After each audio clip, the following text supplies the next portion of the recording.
Welcome to I Learned a Thing in the Bathroom from Dollar Shave Club, where we explain something very complicated in mere minutes to occupy your brain while you shave. In this edition, we'll be discussing the dumbest taxes of all time, as explained by someone who sounds smart because he's British.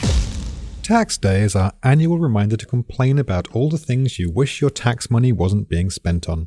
And while we can't always all agree on what those things are, we can agree that some taxes are dumber than others. Even today, there are a bewildering number of strange tax laws at the state level, demanding money for all sorts of unlikely things. California, for example, charges a tax on any fresh fruit sold from a vending machine, while New York taxes sliced bagels, not whole ones, and Illinois apparently adds an extra tax to any candy that doesn't contain flour. Still, these are all pretty tame compared to some of history's weirder tax laws.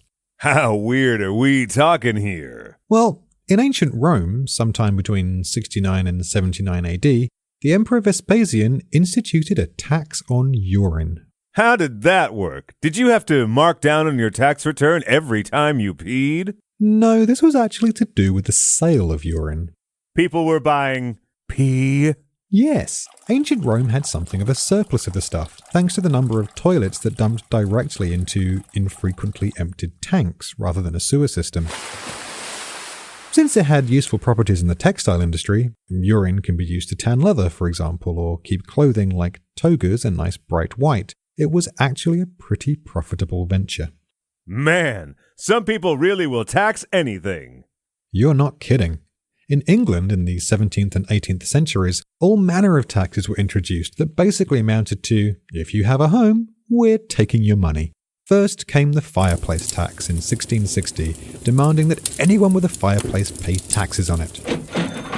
Despite the fireplace being the only source of warmth at the time, and in a country not exactly known for its sunny climate, many chose to brick up their fireplaces rather than pay through the nose for them.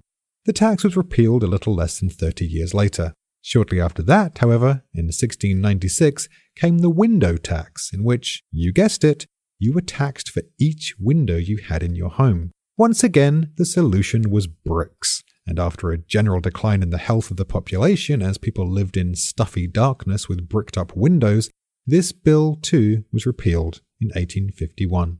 It's lucky they didn't start taxing bricks. Well, it's funny you should say that, because that's exactly what they did in 1784. Builders initially got around this problem by using larger bricks, so pretty soon, big bricks were taxed more heavily than small bricks. The whole thing was a farce and repealed in 1850. This time period also saw taxes on candles, hats, and even printed wallpaper. It was, in short, a sucky time to live in England. So, is that as dumb as it gets? Not quite. Russia had a particularly dumb tax in 1698, although it's one that Dollar Shave Club could probably get behind.